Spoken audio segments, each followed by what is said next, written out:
नमस्कार। कहानियों के इस सफ़र में आप सबका बहुत स्वागत है। आज हम सुनेंगे मुंशी प्रेमचंद जी की कहानी नरक का मार्ग। कहानी शुरू करने से पहले मेरा आप सबसे विनम्र निवेदन है, यदि मेरे द्वारा सुनाई गई कहानियाँ आप सबको पसंद आती हों तो मेरे चैनल को ज़रूर सब्सक्राइब करें और अपने मित्रों में भी साझा करें। तो चलिए सुनते हैं। रात भक्तमाल पढ़ते पढ़ते न जाने कब नींद आ गई। कैसे कैसे महात्मा थे जिनके लिए भगवत प्रेम ही सब कुछ था, इसी में मग्न रहते थे। ऐसी भक्ति बड़ी तपस्या से मिलती है। क्या मैं यह तपस्या नहीं कर सकती? इस जीवन में और कौन सा सुख रखा है? आभूषणों से जिसे प्रेम हो वह जाने, यहाँ तो इनको देखकर आंखें फूटती हैं। धन दौलत पर जो प्राण देता हो वह जाने, यहाँ तो इसका नाम सुनकर ज्वर सा आ जाता है। कल पगली सुशीला ने कितनी उमंगों से मेरा श्रृंगार किया था, कितने प्रेम से बालों में फूल गूंथे थे। कितना मना करती रही, ना मानी। आखिर वही हुआ जिसका मुझे भय था। जितनी देर उसके साथ हंसी थी उससे कहीं ज्यादा रोई। संसार में ऐसी भी कोई स्त्री है जिसका पति उसका श्रृंगार देखकर सिर से पांव तक जल उठे? कौन ऐसी स्त्री है जो अपने पति के मुंह से ये शब्द सुने, तुम मेरा परलोक बिगाड़ोगी और कुछ नहीं, तुम्हारे रंग ढंग कहे देते हैं, और उसका दिल विष खा लेने को ना चाहे? भगवान, संसार में ऐसे भी मनुष्य हैं। आखिर मैं नीचे चली गई और भक्तमाल पढ़ने लगी। अब मैं वृंदावन बिहारी की ही सेवा करूंगी, उन्हीं को अपना श्रृंगार दिखाऊंगी। वह तो देखकर न चलेंगे, वह तो मेरे मन का हाल जानते हैं। भगवान, मैं अपने मन को कैसे समझाऊं? तुम अंतर्यामी हो, तुम मेरे रोम रोम का हाल जानते हो। मैं चाहती हूं कि उन्हें अपना इष्ट समझूं, उनके चरणों की सेवा करूं, उनके इशारे पर चलूं। उन्हें मेरी किसी बात से, किसी व्यवहार से नाम मात्र भी दुख न हो। वह निर्दोष हैं। जो कुछ मेरे भाग्य में था वह हुआ। वह उनका दोष नहीं है, न माता पिता का। सारा दोष मेरे नसीबों का ही है। लेकिन यह सब जानते हुए भी जब उन्हें आते देखती हूँ तो मेरा दिल बैठ जाता है। मुंह पर मुर्दनी सी छा जाती है, सिर भारी हो जाता है। जी चाहता है इनकी सूरत न देखूं, बात तक करने को जी नहीं चाहता। कदाचित शत्रु को भी देखकर किसी का मन इतना क्लांत ना होता होगा। उनके आने के समय दिल में धड़कन सी होने लगती है। दो एक दिन के लिए कहीं चले जाते हैं तो दिल पर से एक बोझ सा उठ जाता है। हंसती भी हूँ, बोलती भी हूँ, जीवन में कुछ आनंद आने लगता है। लेकिन उनके आने का समाचार पाते ही फिर चारों ओर अंधकार। चित्त की ऐसी दशा क्यों है, यह मैं नहीं कह सकती। मुझे तो ऐसा जान पड़ता है कि पूर्व जन्म में हम दोनों में बैर था। उसी बैर का बदला लेने के लिए इन्होंने मुझसे ब्याह किया है। वही पुराने संस्कार हमारे मन में बने हुए हैं। नहीं तो वह मुझे देख देख कर क्यों जलते और मैं उनकी सूरत से क्यों घृणा करती?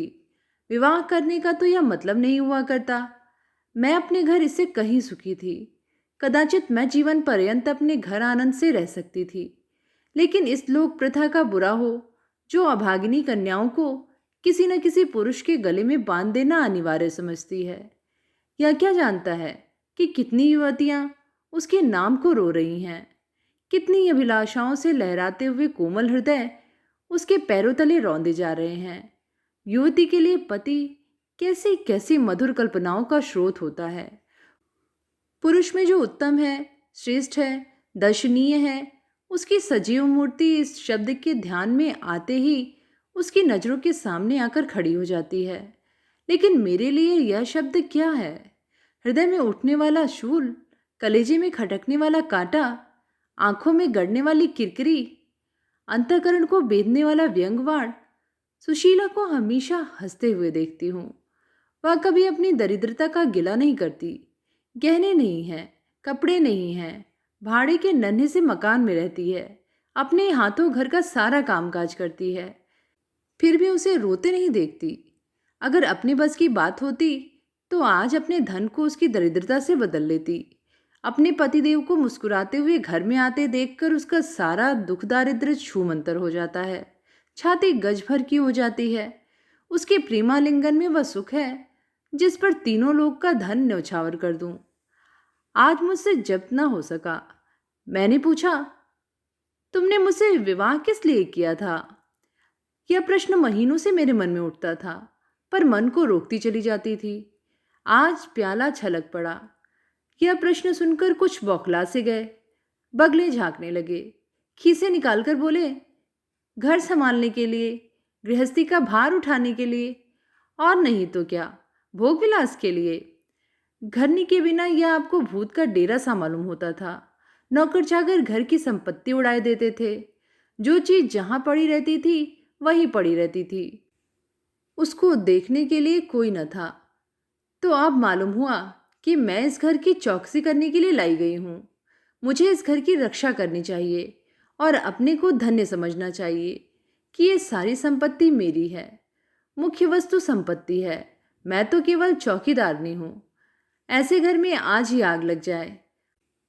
अब तक तो मैं अनजाने में घर की चौकसी करती थी। जितना वह चाहते हैं उतना ना सही, पर अपनी बुद्धि के अनुसार अवश्य करती थी।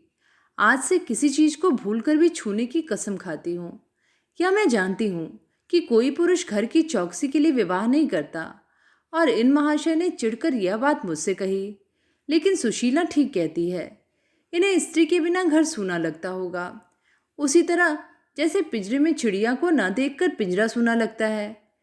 यह है हम स्त्रियों का भाग्य।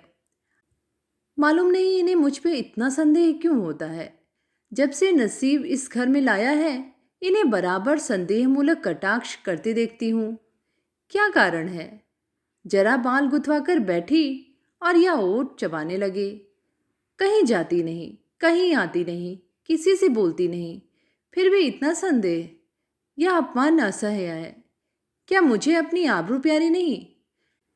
यह मुझे इतनी छिछोरी क्यों समझते हैं? इन्हें मुझ पर संदेह करते लज्जा भी नहीं आती। काना आदमी किसी को हंसते देखता है तो समझता है लोग मुझी पर हंस रहे हैं। शायद इन्हें भी यही वहम हो गया है कि मैं इन्हें चढ़ाती हूँ। अपने अधिकार के बाहर कोई काम कर बैठने से कदाचित हमारे चित्त की यही वृत्ति हो जाती है। भिक्षुक राजा की गद्दी पर बैठकर चैन की नींद नहीं सो सकता। उसे अपने चारों तरफ शत्रु ही शत्रु दिखाई देते हैं। मैं समझती हूँ सभी शादी करने वाले बुढ़ों का यही हाल है। आज सुशीला के कहने से मैं ठाकुर जी की झांकी देखने जा रही थी। अब वह साधारण बुद्धि का आदमी भी समझ सकता है कि फूहड़ बहू बनकर बाहर निकलना अपनी हंसी उड़ाना है। लेकिन आप उसी वक्त न जाने किधर से टपक पड़े और मेरी ओर तिरस्कारपूर्ण नेत्रों से देखकर बोले, कहाँ की तैयारी है? मैंने कह दिया, जरा ठाकुर जी की झांकी देखने जाती हूँ। इतना सुनते ही त्योरियां चढ़ाकर बोले, तुम्हारे जाने की कुछ जरूरत नहीं। जो स्त्री अपने पति की सेवा नहीं कर सकती उसे देवताओं के दर्शन से पुण्य के बदले पाप होता है। मुझसे उड़ने चली हो, मैं औरतों की नस नस पहचानता हूँ। ऐसा क्रोध आया कि बस अब क्या कहूँ। उसी दम कपड़े बदल डाले और प्रण कर लिया कि अब कभी दर्शन करने न जाऊंगी। इस अविश्वास का भी कुछ ठिकाना है। न जाने क्या सोचकर रुक गई। उनकी बात का जवाब तो यही था कि उसी क्षण घर से चल खड़ी होती, फिर देखती मेरा क्या कर लेते। इन्हें मेरे उदास और विमन रहने पर आश्चर्य होता है। मुझे मन में कृतज्ञ समझते हैं। अपनी समझ में इन्होंने मेरे साथ विवाह करके शायद मुझ पर बड़ा एहसान किया है। इतनी बड़ी जायदाद और इतनी विशाल संपत्ति की स्वामिनी होकर मुझे फूले न समाना चाहिए था।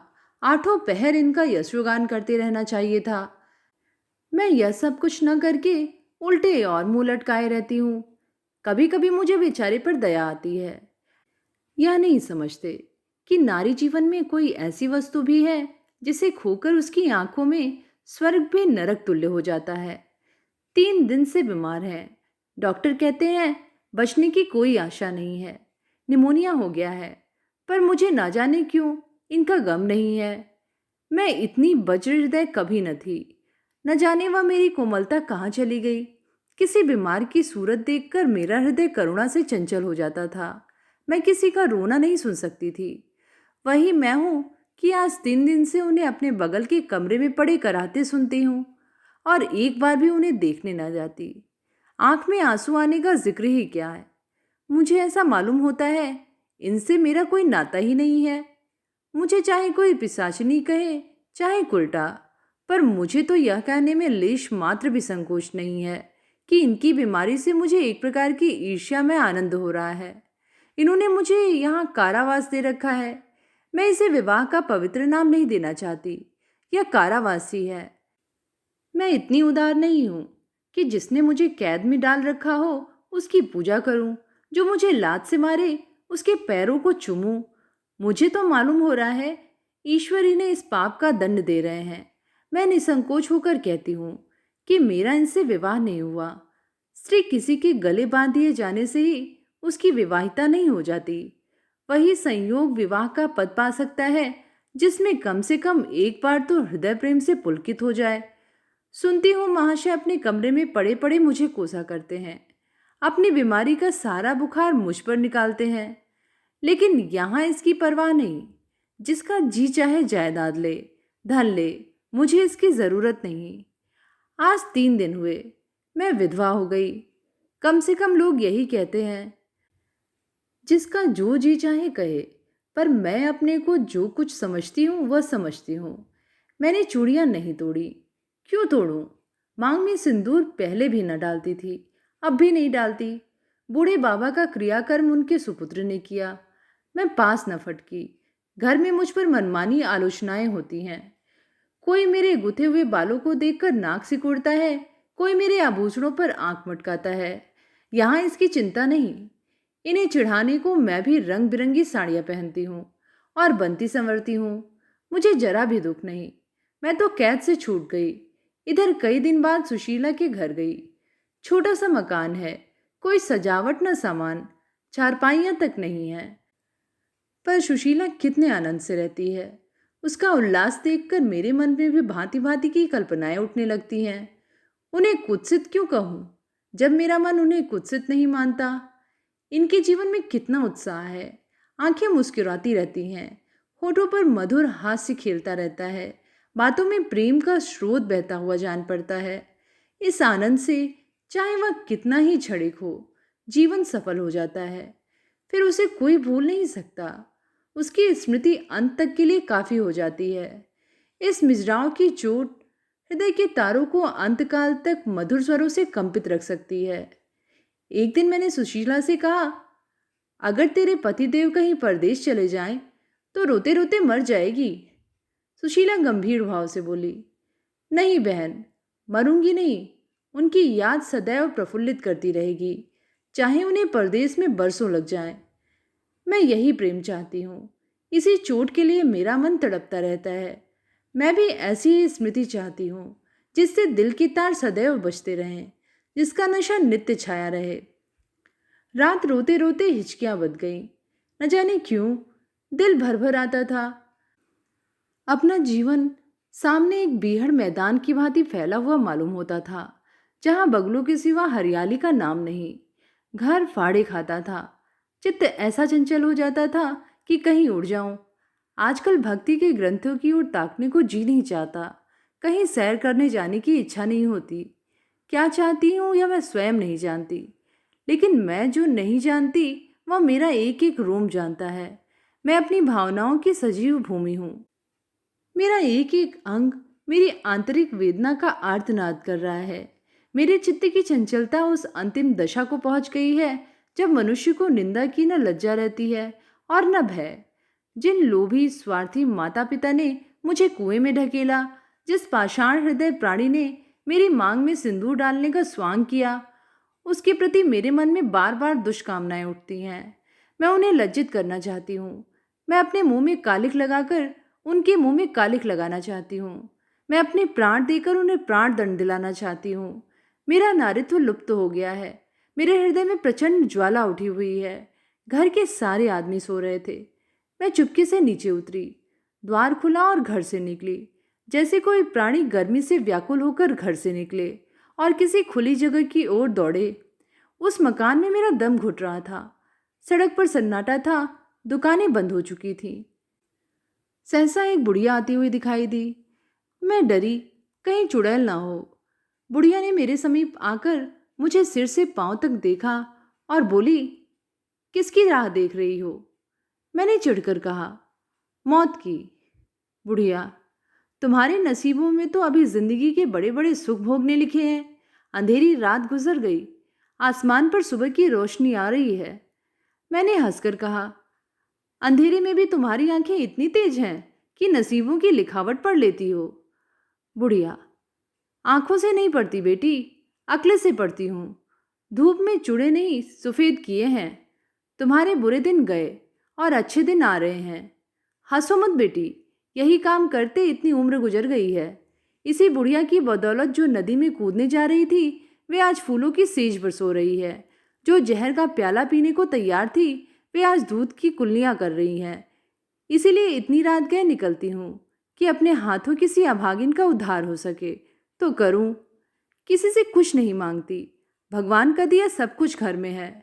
केवल यही इच्छा है कि अपने से जहाँ तक हो सके दूसरे का उपकार करूँ। जिन्हें धन की इच्छा है उन्हें धन, जिन्हें संतान की इच्छा है उन्हें संतान। बस और क्या कहूँ। वह मंत्र बता देती हूँ कि जिसकी जो इच्छा हो वह पूरी हो जाए।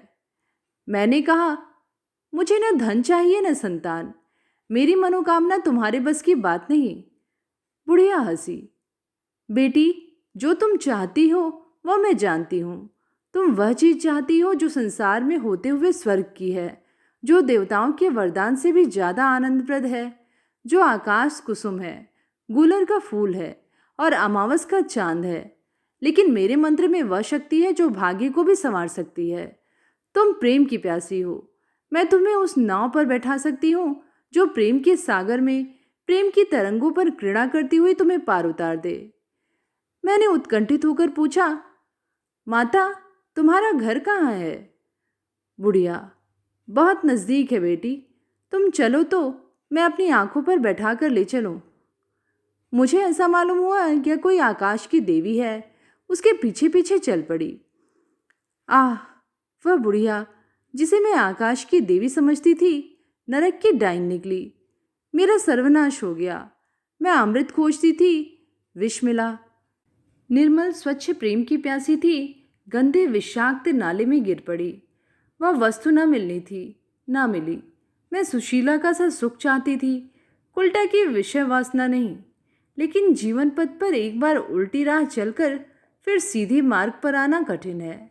लेकिन मेरे अधपतन का अपराध मेरे सिर नहीं, मेरे माता पिता और उस बूढ़े पर है जो मेरा स्वामी बनना चाहता था। मैं यह पंक्ति न लिखती, लेकिन इस विचार से लिख रही हूँ कि मेरी आत्मकथा पढ़कर लोगों की आंखें खुले। मैं फिर कहती हूँ, अब भी अपनी बालिकाओं के लिए मत देखो धन, मत देखो जायदाद, मत देखो कुलीनता, केवल वर देखो। अगर उसके लिए जोड़ का वर नहीं पा सकते तो लड़की को कुंवारी रख छोड़ो, जहर देकर मार डालो, गला घोट डालो, पर किसी बूढ़े खूसट से मत ब्याहो।